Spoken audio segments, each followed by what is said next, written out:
And then let's talk about idealized cognitive model, which is a very useful method.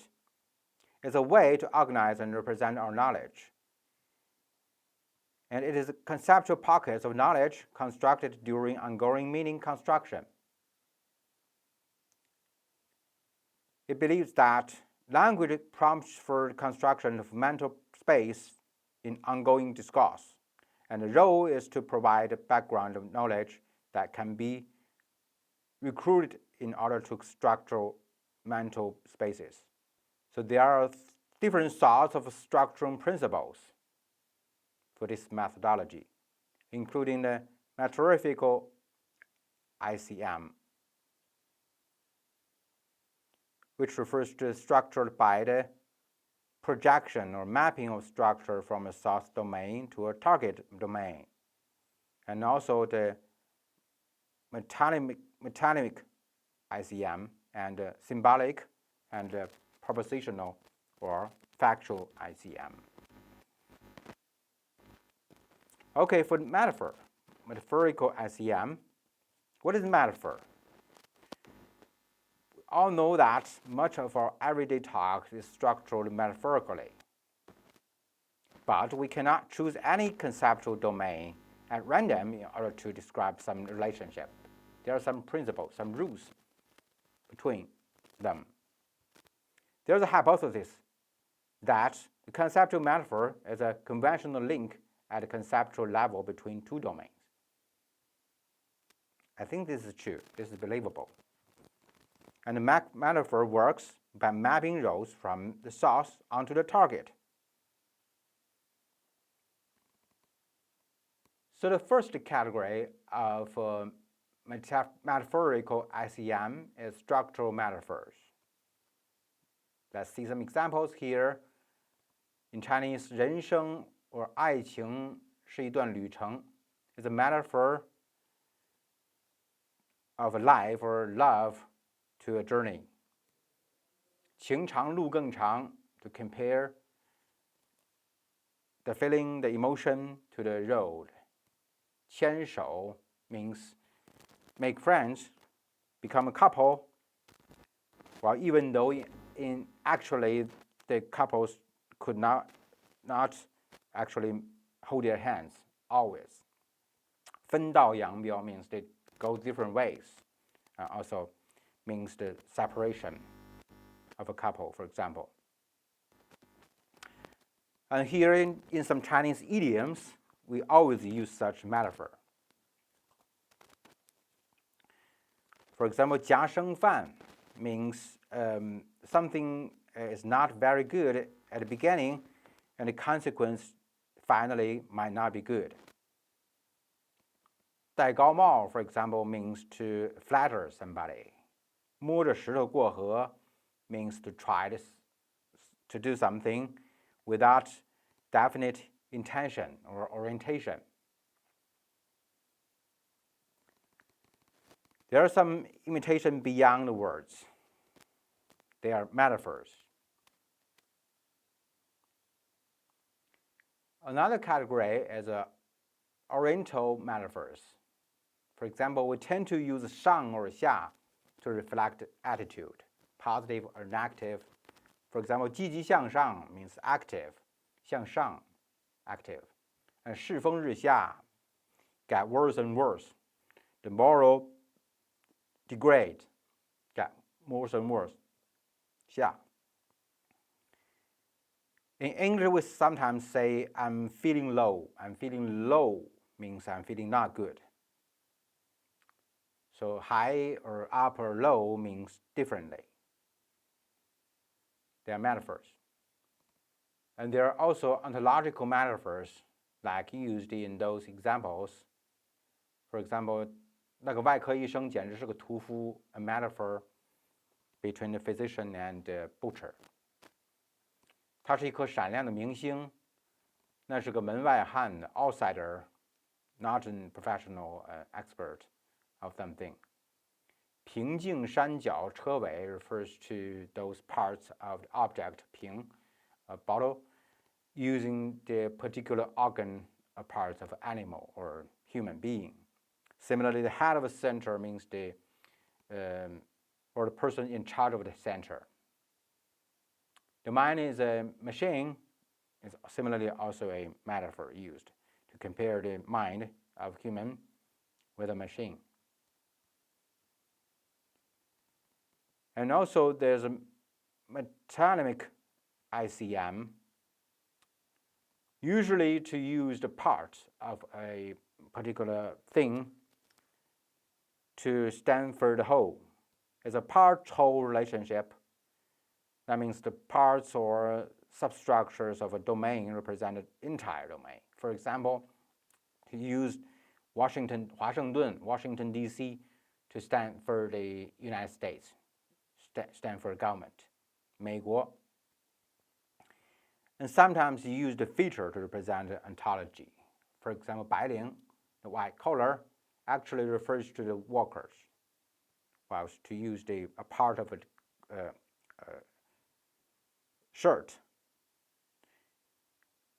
9号台买单, 9号台 here actually refers to the patron sitting at the table 9. They will check out.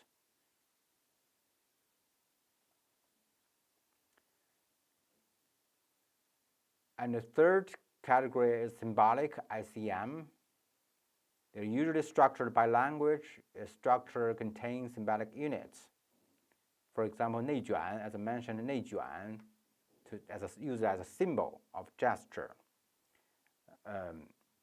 躺平 used in a similar way. Or 黎明前的黑暗, the darkening hour before the dawn, used also as a symbol of a very difficult time period.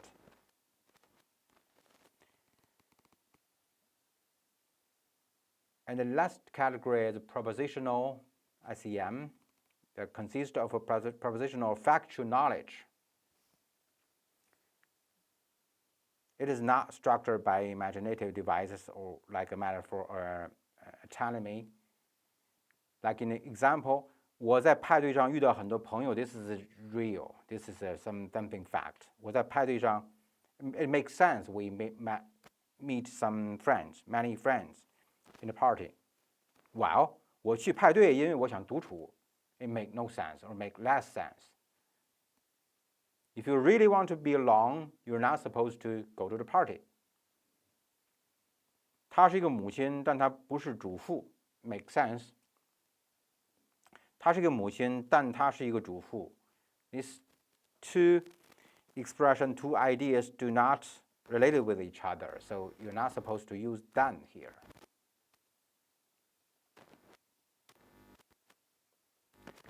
Okay, let's talk about cognitive approaches to grammar. Cognitive linguistics mainly deal with the semantic space, semantic part. And also, it's related to phonological space, as shown on this illustration. For example, you can notice that the semantic space and phonological space, they are linked by grammar. So grammar reflects their relationship.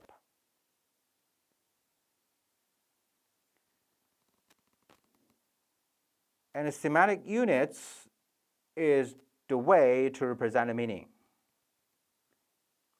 And it's also used to conceptualize this word. And the rules that you link it with the phonological meaning, phonological sense, is grammar. So grammar link this too.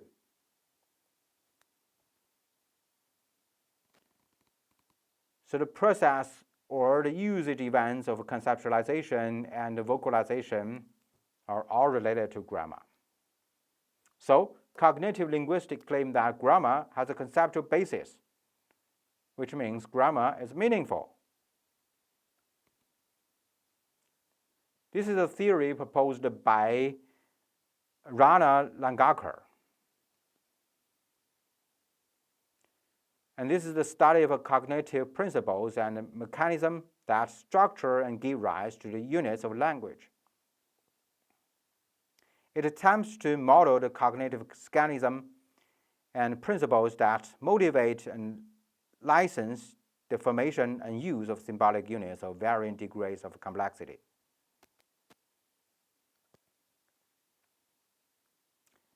Let's talk about an example of the relational predication in language.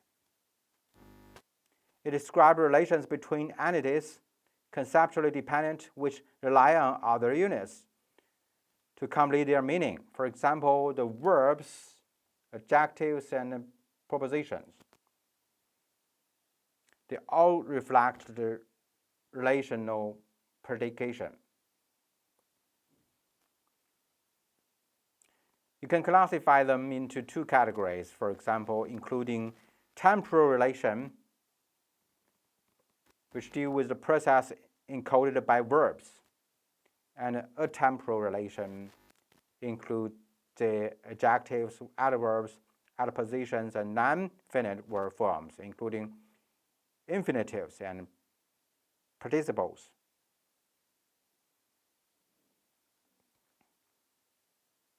Okay, in this sense, we must mention the concept of valence, 配架 in Chinese. And about the grammatical structure, which means the composite structure consisting of component structure between which valence relation holds. So here, valence is some feature with verbs. Valence at the level of the phrase structure refers to the number of participants a verb requires in order to complete its meaning. So we can classify the verbs into three categories according to their valence.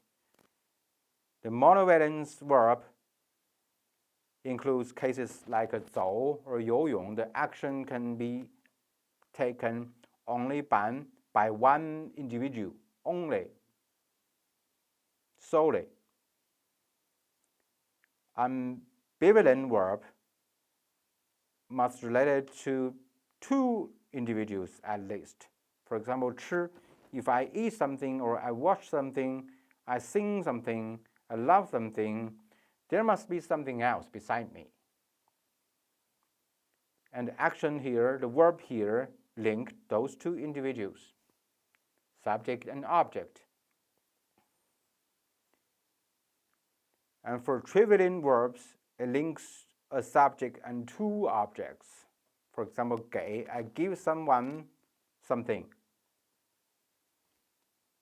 And it is similarly important to consider the prototypical grammatical construction.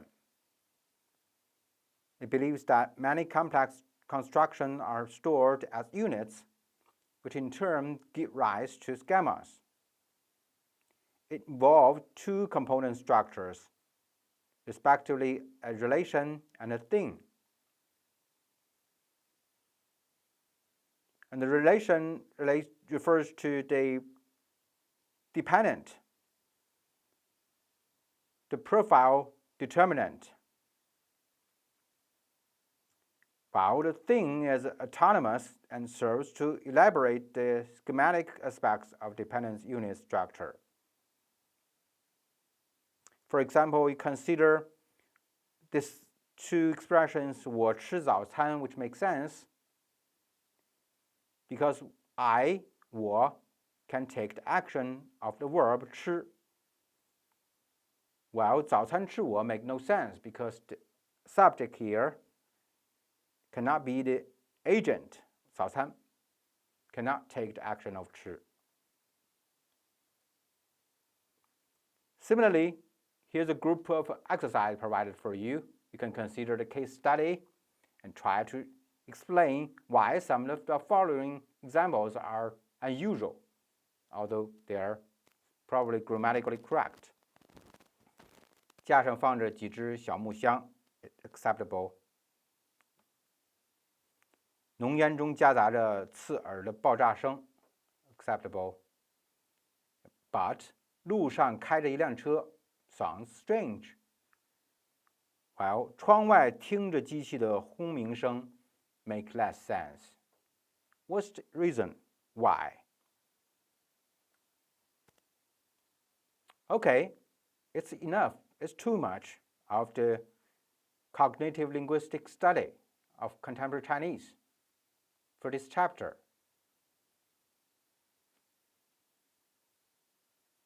Let's meet next chapter. Thank you.